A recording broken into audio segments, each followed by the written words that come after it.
The National Broadcasting Company presents Lives of Great Men, a new series on great leaders in human progress, presented by Dr. Edward Howard Griggs, distinguished lecturer, critic, and author of a book of meditations and many other books. In his talks, Dr. Griggs is building a story of civilization based on outstanding characters through the ages and how each one influences his own and future time. This evening, Dr. Griggs will discuss Browning, the friend of the spirit. We present now Edward Howard Griggs. My friends, to the confused thinking and bewildered striving of our time, Browning is peculiarly tonic and challenging because of his unswerving faith in life and an optimism that comes after and not before the facing of struggle and suffering. He was less interested in surface movements of his time than in the eternal elements of life. Not only is he a permanently great poet and thinker, but beyond all others, a friend of the spirit, interpreting those aspects of personal life, the developing and refining of which should be the chief boast of our efforts. The unhappy youth of Browning's father, forced to become a London bank clerk instead of the painter or poet he aspired to be, led him to dedicate his son to poetry from the start. Browning's tender and pious mother was the daughter of a German shipper who had settled in Scotland. Born in 1812 in Camberwell, then a prosaic suburb of London, Browning was chiefly tutored at home in an education of nutriment rather than discipline. Early he showed love of nature, especially for active animal life, and developed his passion for the Greeks, which was to last lifelong. At 14 he discovered Shelley, who became his ideal, deeply influencing his early work. Pauline, which Browning thought he had destroyed with other early poems, is a fragmentary autobiography of his restless youth. In Paracelsus, published at 23, he plunged into the deeps of ethical and psychological problems, giving an impressive portrayal of the youth of genius and of the relation of a leader to the world. Browning had early ambition to become a dramatist for the stage, and his Strafford and a few years later a Blot and a Scutcheon were more successful than could have been expected when we consider that he did not have the true stage instinct. Thus, in his 20s, he was recognized as one of the promising young poets of the day. The tide turned at 28 with the publication of Sordello, which had occupied him for several years and involved a trip to Italy to view all the places associated with Sordello's life. The poem was a great study of the poet's struggle to become man and master of faith, but was unfortunate in poetic method and demanded for its appreciation a knowledge of the most confused period of medieval Italian history. Browning was, moreover, opening new paths in poetry in advance of the taste of the time. In Pippa Passes, he portrayed the interweaving of lives in a series of dramatic moments united by the influence of Pippa's passing song. In the dramatic lyrics published in Bells and Pomegranates, he gave evidence of discovering that the dramatic monologue was the natural vehicle for expressing his dominant interest in crises and chapters of soul development. Thus he lost his audience, and for the 20 years forming the center of his creative life, had to go on working with only a group of disciples and friends to respond. The important point is he did go steadily forward, never doubting his vocation as poet, sure that his work would win in the end whatever recognition it deserved. This shows Browning's strong affirmative character, but it resulted also from the supreme personal experience of his life, of which the story is told in the precious Browning letters. Elizabeth Barrett was a half-dozen years older than Robert Browning, and her poetry was much closer to the taste of the time. An accident in her girlhood, complicated later by lung trouble, had made her an invalid, rarely leaving her room. The invalidism was accentuated by her family environment, and particularly by the attitude of her father, who considered her hopelessly ill. Browning met her through his friend and her relative, John Kenyon, to whom he expressed his warm admiration for Miss Barrett's poetry. Kenyon suggested that it would please her if Browning would write his appreciation and send it to her, which he did enthusiastically. He received an equally warm-hearted answer with high praise of his own work. So began the 2 volumes of letters, revealing a love that helps us to believe the best is still possible in the highest relationship of personal life. Early in the correspondence, Browning asked to come to see her. She was fearful and reluctant, writing, "There is nothing to see in me nor to hear in me. If my poetry is worth anything to any eye, it is the flower of me. The rest of me is nothing but a root, fit for the ground and the dark. He insisted, and she finally consented. At the first meeting, Browning knew that he had found his life's answer. Almost immediately, he wrote to tell her so. She returned the letter, telling him never to refer to such a thought again on pain of breaking their friendship. Her feeling, of course, was that she had no right to burden his virile, forward-looking life with her death-near invalidism. Browning burned the letter, but went straight on with the masculine wooing. Gradually he won her to turn on the path which she thought led so short a way to the brink, where stood the angel of the darker drink, and take from Browning's own strong hand the cup of life and love. It is a beautiful story. The woman side of it she told in those unmatched sonnets she modestly entitled From the Portuguese. The marriage had to be an elopement owing to the obsession of her father against the marriage of any of his children, and especially the one he regarded as a bedridden invalid. He never forgave her, to her sorrow, leaving her letters unopened. For the wife's health, and because both loved Italy, the Brownings journeyed on to settle in Casa Guidi, Florence, just around the corner from the Pitti Palace, for the 15 years of wedded lover life, with occasional visits to Rome, other Italian places, Paris and London. Browning's 2 previous visits to Italy had wakened in him a passion for Italian art, of which he became the great interpreter.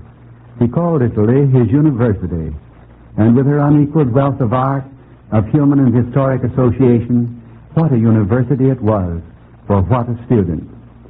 During the Florence period, he wrote Christmas Eve and Easter Day, showing his struggle with the religious problem. But the great work of those years, containing many of his best poems, was Men and Women. The 2 volumes are rich in those brief dramatic moments where Browning is at his happiest, and include exquisite personal poems revealing the great experience, such as The Guardian Angel, written some months before his son's birth, and By the Fireside, interpreting the supreme moment when 2 lives become one, and imagining an autumn of life with the beloved companion, which alas he was to be denied. The epilogue, one word more, tenderest and most exalted of personal tributes, was his answer to Mrs. Browning's sonnets from the Portuguese. Men and Women also revealed his complete mastery of the dramatic monologue, in such profound interpretations of character as the poignant Andrea del Sarto, the gay but searching Fra Lippo Lippi, and in the characterization of epochs of culture in Cleon and a toccata of Galuppi's. The much and wrongly criticized Child Roland to the Dark Tower Came was included in the volumes. It approaches the imagist type of poetry and is a portrayal of the unconquerable human will in sheer heroism facing despair. The studies of sex psychology, such as Any Wife to Any Husband, A Woman's Last Word, and In a Year, displayed a new depth of insight into the mind and heart of the woman, fruit of Browning's own love relationship. The birth of his son, idolized by both parents, completed for Browning the trinity of family life. A legacy from John Kenyon, added to Mrs. Browning's small inheritance, eased their financial problems. Browning had buoyant humor, delighted in playing jokes, and eagerly seized as a therapeutic measure every opportunity to make Mrs. Browning laugh. Harriet Hosmer, the younger American sculptress, who became an intimate friend of both husband and wife, tells among several amusing incidents of a wild ride she had with Browning in the borrowed donkey cart of Girolamo, peddler of green groceries, catapulting the vegetables in all directions as the donkey raced stableward. On getting home, Browning, with boyish mischievousness, reconstructed the entire adventure, giving Mrs. Browning her most exuberant fit of laughter. No one can appreciate Browning's full and rounded humanity without recognizing this aspect of abundant humor. Browning was 49 when his wife died. He went sadly home to London, never revisiting Florence, and returning to Italy only after 17 years. But though his own life was shadowed, he never lost faith in the sunlight. His attitude is expressed in the last line of Caponsacchi's monologue, "O great, just, good God, miserable me." Slowly the roots of his life were reestablished, and he took up his work again. In the golden years in Florence, he had found on a second-hand stall that old yellow book, part print, part manuscript, documents of a Roman murder case of 1698. Now he resumed study of that material, and out of it wrought his masterpiece, The Ring and the Book, a dozen long dramatic monologues telling one story over and over. The unifying image is that the older goldsmith took gold from the mine, mixed it with alloy, and molded it into a ring. Then a spurt of acid, and the alloy was gone. It was gold, it is gold, but now a ring to carry a sentiment and seal a marriage. So Browning took from the mine of life pure, crude fact secreted from man's life when hearts beat hard and brains high-blooded ticked 2 centuries since. With it, Browning mixed the alloy of his creative spirit and made the book. It was fact, it is fact, but now truth, fact interpreted in relation to all life.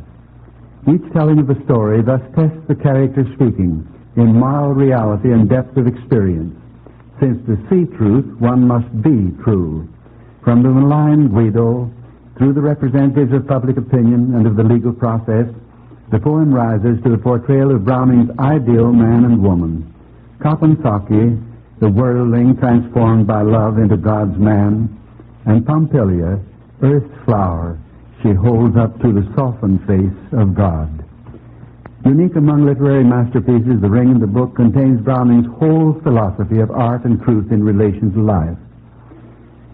In the late period, Browning turned to the Greeks, as foreshadowed in By the Fireside, and made the classic world live again in Bellovskin's Adventure and Aristophanes' Apology. With these longer works, a wealth of briefer poems came in the late years, some in ballad form, and many showing his delight in experimenting with bizarre metrical and rhyme form. In the last period, he returned to Italy, living for a time at Asolo, scene of Pippa Passes. There he wrote tender retrospective poems, gathered them up with others, and issued them in his last volume, Asolando, published on the day of his death in 1889. His clinging to the great experience on which his life centered is shown in a bit of verse called Speculative. Others may need new life in heaven, man, nature, art, made new assume, man with new mind, old saints to leaven, nature, new light, the clear old gloom, art that breaks bounds gets soaring room. I shall pray, fugitive as precious minutes which pass, return, remain. Let earth's old life once more enmesh us, you with old pleasure, me old pain, so we but meet, nor part again. The last months were spent in his son's palace on the Grand Canal in Venice. His son's wife, an American by the way, tells of his reading to them the epilogue to Asolando, his final confession of faith, and remarking that some might consider the third stanza egotistical, but he had decided to let it stand. It says that he was one who never turned his back, but marched breast forward, never doubted clouds would break, never dreamed though right were worsted, wrong would triumph, held we fall to rise, are baffled to fight better, sleep to wake. Splendidly affirmative in life and thought, Browning rose to every call. As his life centered in the great love experience, so his interest as artist was in portraying those moments in the development of personality which call out all that a character has been and make the potential life actual. Browning was too wise to clothe his wide range of characters in one poetic form. But if art is adequate and harmonious marrying of the body of expression to the soul of meaning, he was a great artist. He has created a world of characters that live permanently and given us a gospel of life as growth ever onward on the basis of truth with the crown of love. Browning, the friend of the spirit, has been the subject of another program in the series titled Lives of Great Men, presented by Dr. Edward Howard Griggs, distinguished lecturer, critic, and author. Next week, Dr. Griggs will speak on Tolstoy, moral leadership in mysterious Russia.